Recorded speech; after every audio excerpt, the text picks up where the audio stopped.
Discuss करने लगे हैं, वो है हमारा वीपीएन का, कि वीपीएन कनेक्शन को हम किस तरह क्रिएट करते हैं।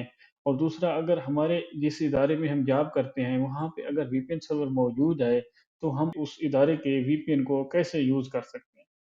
यानी कि ये वीपीएन सर्वर किस लिए किया जाता है? वीपीएन इसलिए यूज़ किया जाता है कि अगर आपका जिस इदारे में आप काम कर रहे हैं, वहाँ पे अगर आप छुट्टी करके जब घर चले जाते हैं और आपने रिमोटली कनेक्ट करना होता है अपने इदारे के, अपने ऑर्गेनाइज़ेशन के रिसोर्सेज़ को आपने एक्सेस करना होता है, तो उसके लिए फिर आपको वीपीएन अकाउंट की ज़रूरत पड़ती है।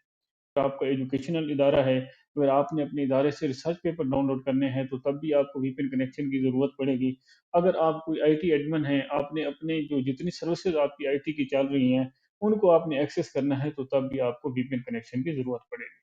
अगर आपने कोई वहाँ पे से सॉफ्टवेयर एक्सेस करना है, सॉफ्टवेयर का जो सर्वर है, उससे सॉफ्टवेयर एक्सेस करना है, तो तब भी वीपीएन कनेक्शन की ज़रूरत पड़ती है। तो अब यहाँ पे हम देखेंगे कि इस वीपीएन कनेक्शन को हम क्रिएट कैसे करते हैं। काफ़ी दोस्तों की डिमांड थी, उनकी डिमांड के ऊपर मैं ये वीडियो बना रहा हूँ। तो उसमें हम फिर इस तरह करेंगे, लेंगे एक वो वीपीएन सर्वर का एड्रेस आपको देंगे, दूसरा वो आपको यूज़र नेम देगा, आपके जो आईटी एडमिन टीम है, यूज़र नेम देगी, तीसरा आपको पासवर्ड देगा। जब ये 3 चीज़ें आपको मिलेंगी, तो फिर आप अपने इदारे के रिसोर्सेज़ को इस्तेमाल कर सकते हैं। तो उसको इनको फिर करना किस तरीके से है, यूज़ कैसे करना है, कनेक्शन कैसे हमने क्रिएट करना है, तो उसके लिए हम ये करेंगे, यहाँ पे आएँगे हम, यहाँ पे आके अगर आपके पास विंडो 10 है या विंडो 11 है, इस टाइम मेरे पास विंडो 11 है। विंडो 10 के ऊपर भी सेम प्रोसीजर है, 11 के ऊपर भी सेम प्रोसीजर है। आपने क्या करना है, यहाँ पे क्लिक करना है, जो स्टार्ट हमारा ये जो स्टार्ट मेन्यू का आपको सिंबल नज़र आ रहा है, इस पे क्लिक करेंगे। इसको क्लिक करने के बाद सेटिंग के ऊपर क्लिक करेंगे। सेटिंग पे क्लिक करने के बाद यहाँ पे नेटवर्क एंड इंटरनेट पे क्लिक करेंगे और इसके बाद यहाँ पे आपको नज़र आ रहा है वीपीएन, वीपीएन पे क्लिक करेंगे। वीपीएन पे क्लिक करने के बाद ऐड वीपीएन पे क्लिक करेंगे। ऐड वीपीएन पे क्लिक करने के बाद यहाँ पे वीपीएन प्रोवाइडर के नीचे नज़र आ रहा है विंडोज़ बिल्ट इन, इसको एज़ इट रहने देना है। उसके बाद आपने आना है कनेक्शन नेम पे, कनेक्शन नेम पे आना है, कनेक्शन नेम कोई भी रख सकते हैं। सपोज़ सिर्फ वीपीएन रख दें, कोई भी आप नाम दे सकते हैं। उसके बाद आना है सर्वर एड्रेस पे।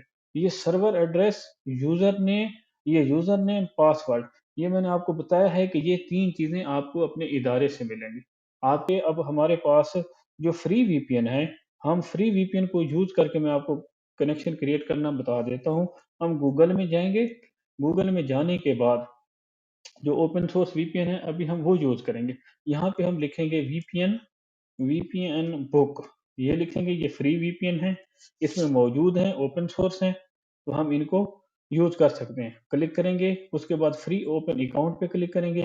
फ्री ओपन अकाउंट के बाद क्लिक करने के बाद ये देखें ऊपर ये जो अकाउंट हैं, ये कनाडा के वीपीएन हैं। कनाडा कंट्री से अगर हमने कनेक्ट होना है, तो उससे कनेक्ट हो सकते हैं। जर्मनी के, हम चलो नीचे आते हैं, ये जो यूएस वीपीएन है, इनसे कनेक्ट होते हैं।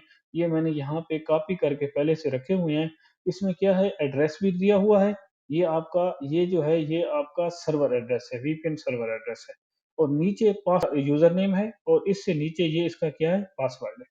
अब यहाँ पे मैंने ये कॉपी करके रखा हुआ है।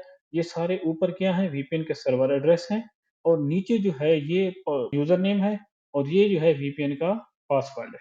तो हम अभी यही वीपीएन यूज़ करेंगे। इन वीपीएन को भी हम यूज़ करके अगर हमारे कंट्री में अगर सपोज़ यूट्यूब बंद है, तो हम इनसे कनेक्शन क्रिएट करके, यानी कनाडा के साथ या यूएसए के साथ या जर्मनी के साथ कनेक्ट करके, तो हम फिर जो भी हमारी साइट्स ब्लॉक होती हैं, तो उनको हम एक्सेस कर सकते हैं इस तरीके से कनेक्शन क्रिएट करके। तो अभी हम आपने अपने इदारे का जो आपका होगा वीपीएन सर्वर एड्रेस होगा, जो आपको इदारा आपका प्रोवाइड करे VPN server address, user name, password, आपने सिर्फ वो यूज़ करना है। यहाँ पे मैं आपको समझाने के लिए कर रहा हूँ कि अगर हमारे पास हमारे कंट्री में जो चीज़ ब्लॉक हो, तब हम ये इन कंट्रीज़ के वीपीएन एड्रेस हम यूज़ करके, तो फिर हम वो सर्विस, वो साइट को एक्सेस कर सकते हैं। अब यहाँ पे मैं देता हूँ, एक सपोज़ यही वाला उठा लेता हूँ, इनका यूएसए का मैं वीपीएन का एड्रेस उठा लेता हूँ, आपको समझाने के लिए इसको मैं कॉपी करता हूँ। कॉपी करने के बाद यहाँ पे आपने अपने इदारे का वीपीएन एड्रेस देना है। मैं ये समझाने के लिए आपको करके दे रहा हूँ। इसको आपने पेस्ट किया, पेस्ट करने के बाद आपने क्या किया, दोबारा आप आए इसके ऊपर यूज़र नेम पे अब।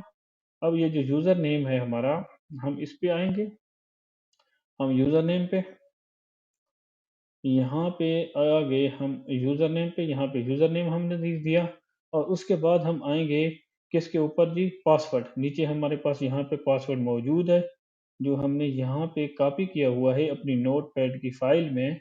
इसको हम क्या करेंगे? कॉपी करेंगे और इसको फिर हम अपने इसी वीपीएन का जो हम कनेक्शन क्रिएट कर रहे हैं, यहाँ पे पासवर्ड इसका पेस्ट किए करेंगे। पेस्ट करने के बाद इसको सेव करेंगे।